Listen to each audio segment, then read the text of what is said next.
Bismillahirrahmanirrahim. Assalamualaikum warahmatullahi wabarakatuh. Saya Lisna Aryani, Prodi Ekonomi Syariah. Di sini saya akan menjelaskan materi yang berjudul Manajemen Operasi untuk memenuhi tugas mata kuliah Administrasi Niaga. Yang pertama, saya akan menjelaskan pengertian manajemen operasi. Sebelum kita mengetahui manajemen operasi, kita ketahui dulu pengertian manajemen dan operasinya. Manajemen adalah proses untuk meraih tujuan organisasi secara efektif dan efisien melalui serta bersama orang-orang dengan pemanfaatan berbagai sumber daya yang ada. Adapun operasi adalah aktivitas untuk menghasilkan produk, baik itu berupa barang ataupun jasa. Dalam pengertian Heiser and Render, manajemen operasi didefinisikan sebagai the set of activities that creates value in the form of goods and service by transforming input into output. Atau menurut Chase dan Jacob, manajemen didefinisikan sebagai the design, operation, and improvement of the system that create and deliver the primary product and service. Sehingga sederhananya manajemen operasi ialah proses untuk menghasilkan produk secara efektif dan efisien melalui pendayagunaan sumber daya yang ada. Menurut pendapat lain, manajemen operasi merupakan serangkaian proses dalam menciptakan barang, jasa, atau kegiatan yang mengubah bentuk dengan menciptakan atau menambah manfaat sukti barang atau jasa yang akan digunakan untuk memenuhi kebutuhan manusia, serta berusaha untuk menyeimbangkan biaya dengan pendapatan untuk mencapai laba operasi yang lebih tinggi. Yang kedua, yaitu sejarah perkembangan manajemen operasi. Manajemen operasi telah ada sejak orang memulai memproduksi barang dan jasa. Sejarah perkembangan operasi diuraikan menurut aliran-aliran utama. Ada 6 aliran utama yang menyumbang terhadap perkembangan manajemen operasi. Yang pertama, pembagian kerja. Pembagian kerja didasarkan pada spesialisasi tenaga kerja pada suatu tugas tunggal dapat diselesaikan produktivitas dan efisiensi lebih besar daripada penugasan seorang karyawan pada banyak tugas. Yang kedua, revolusi industri. Revolusi industri pada pokoknya penggantian tenaga manusia dengan tenaga mesin. Yang ketiga, manajemen ilmiah. Gagasan-gagasan tentang manajemen ilmiah dalam manajemen operasi mempunyai dua pengertian. Arti pertama, manajemen ilmiah merupakan penerapan metode ilmiah pada studi analisa dan pemecahan masalah-masalah operasi. Sedangkan arti kedua, manajemen ilmiah adalah seperangkat mekanisme dan teknik untuk meningkatkan efisiensi operasi organisasi. Yang selanjutnya, hubungan manusiawi. Pendekatan hubungan manusiawi menekankan pentingnya motivasi dan unsur manusia dalam desain kerja. Yang selanjutnya, model-model keputusan kuantitatif. Model-model keputusan dapat digunakan untuk menyajikan suatu sistem produktif dalam model-model matematikal. Yang selanjutnya, komputer. Penggunaan komputer telah mengubah secara dramatik bidang manajemen operasi sejak komputer diperkenalkan pertama kali dalam bisnis tahun 1950-an. Yang selanjutnya pembahasannya yaitu faktor yang mempengaruhi manajemen operasi. Menurut Higgins 1994, faktor-faktor yang mempengaruhi manajemen operasional adalah yang pertama, manajer atau pimpinan.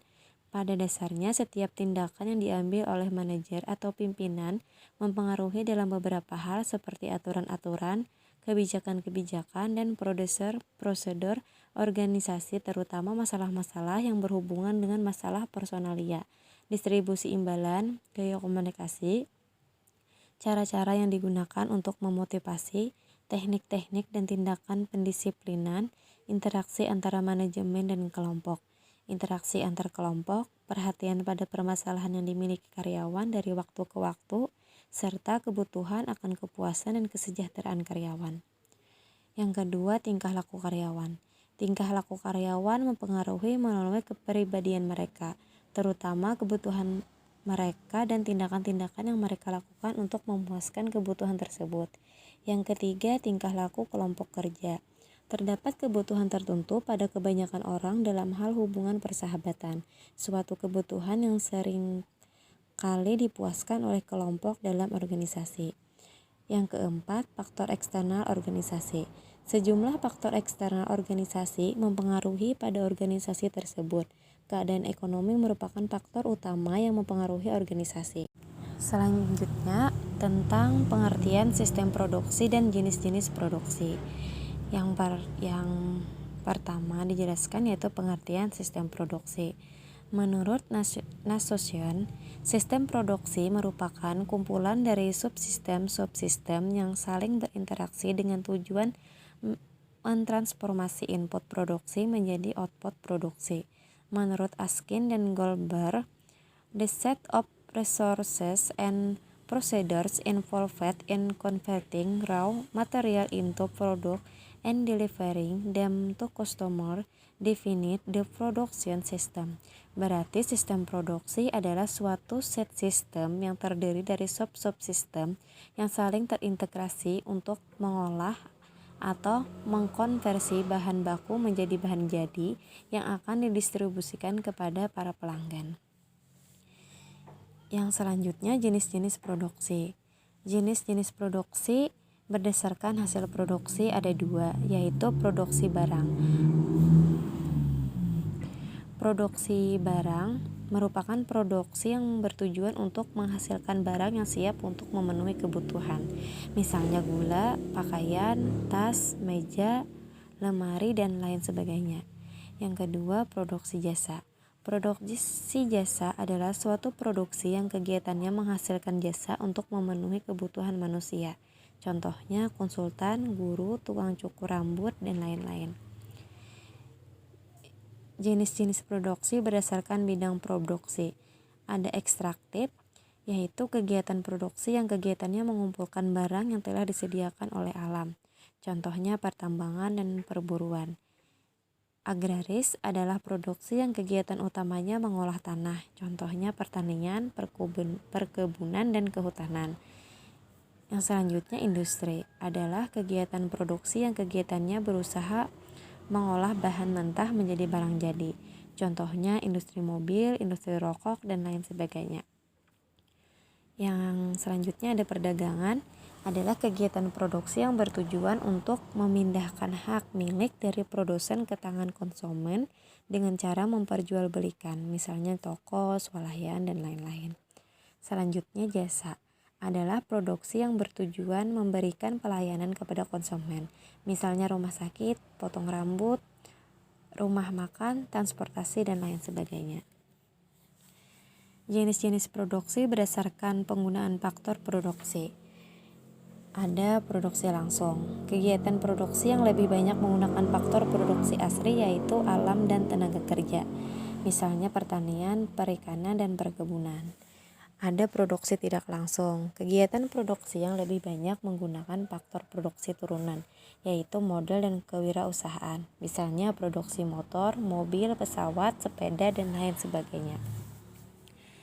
Jenis-jenis produksi berdasarkan sektor produksi. Ada produksi sektor primer, yaitu kegiatan produksi yang menghasilkan bahan dasar dan bahan baku, yaitu terdiri dari bidang produksi atraktif dan agraris. Sektor produksi ini akan menciptakan kegunaan dasar. Ada produksi sektor sekunder, yaitu kegiatan produksi yang mengolah bahan mentah menjadi bahan setengah jadi atau barang jadi. Produksi sektor ini terdiri dari bidang industri dan kerajinan, yaitu dengan menciptakan kegunaan bentuk.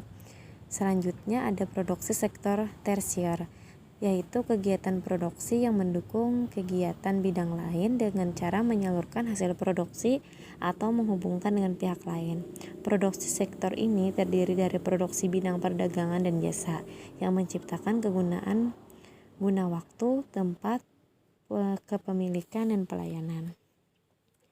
Baiklah, itu saja yang dapat saya sampaikan mengenai materi yang berjudul manajemen operasi. Terima kasih. Wassalamualaikum warahmatullahi wabarakatuh.